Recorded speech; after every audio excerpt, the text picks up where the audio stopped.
मेरा जीना मेरा मरना इलाही तेरी खातिर हो।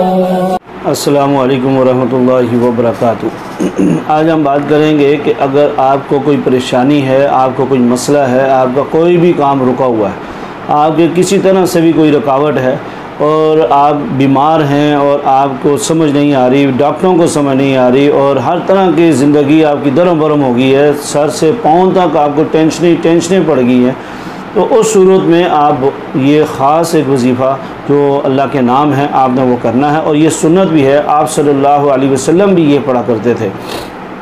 तो आपका कोई भी मसला है, कोई भी परेशानी है, कोई भी उलझन है, कोई भी टेंशन है और कोई भी घर का मसला है, बाहर का मसला है, कारोबार का मसला है और कोई भी मसला ऐसा जो आपसे हल नहीं हो रहा या आपको समझ नहीं आ रहा या आप खुद इस वक्त उलझे हुए हैं और उलझनों में फंस चुके हैं और आपको ख़ुद भी अपनी भी समझ नहीं आ रही, तो बहुत सारे मौके ऐसे आते हैं जिस वजह से इंसान परेशान भी हो जाता है और तकलीफ़ों में फंस जाता है, टेंशनों में फंस जाता है और मुसीबतें आ जाती हैं, तो इंसान का दिमाग बंद हो जाता है।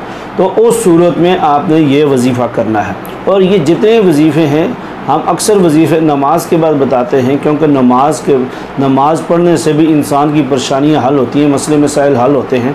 तो इसलिए फ़र्ज़ नमाज के बाद या हय्यु या क़य्यूम, या हय्यु या क़य्यूम शुरू आखिर में दुरूद शरीफ 3 बार और उसके दरमियान में या हय्यु या क़य्यूम 101 बार, एक तस्बीह, ज़्यादा ना पढ़ें, एक तस्बीह ध्यान से पढ़ें, अल्लाह के यकीन के साथ पढ़ें।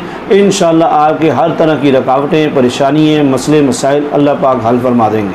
तो बस ये कसरत से पढ़ें। ये वज़ाइफ़ हैं, आप सल्लल्लाहु अलैहि वसल्लम ने हमें बताए हैं, सिखाए हैं और करने का हुक्म दिया है और हमारे बुज़ुर्गान दीन भी ये करते हैं। तो इसके बग़ैर, इन वज़ाइफ़ के बग़ैर इंसान नामुकम्मल है, अधूरा है। इसलिए ये वज़ाइफ़ करने हैं और एक सवाब की नीयत से और एक ये अपने मसले मसाइल हल करवाने की नीयत से इंशाअल्लाह अल्लाह पाक हमारे मसले मसाइल हल फरमा देंगे। तो ये परेशानी के लिए भी है, बीमारी के लिए भी है, मुश्किल के लिए भी है। आप मुश्किल में फंस गए हैं, आपको कोई समझ नहीं आ रही और आप बहुत परेशान हैं, इतने परेशान हैं कि जो बिल्कुल आपको आगे पीछे दाएं बाएं आपको कोई रास्ता नज़र नहीं आ रहा, तो उस सूरत में आप या हय्यु या क़य्यूम, या हय्यु या क़य्यूम, या हय्यु या क़य्यूम, या हय्यु या क़य्यूम ये पढ़ते रहें। या हय्यु या क़य्यूम, या हय्यु या क़य्यूम, ये आप इसका वजीफ़ा करें। या हय्यु या क़य्यूम बिरहमतिका अस्तगीस, बिरहमतिका नस्तगीस जमा के लिए है, जमा का सीगा नस्तगीस और अस्तगीस अपने लिए है। आप परेशान हैं, या हय्यु या क़य्यूम बिरहमतिका अस्तगीस। और अगर आप घर में सब की परेशानियाँ हैं और परेशानी है तो आप उसके लिए या हय्यु या क़य्यूम बिरहमतिका नस्तगीस, जमा के लिए नून नस्तगीस और अपने लिए अस्तगीस। ये बहुत आसान अमल है, बहुत मुजरब है और सुन्नत है, सुन्नत नबी सल्लल्लाहु अलैहि वसल्लम से साबित है। तो ये आप करें, इंशाअल्लाह अल्लाह के फजल व करम से अल्लाह पाक हर तरह की मुश्किलें, परेशानियाँ और टेंशनें ख़त्म फरमा देंगे।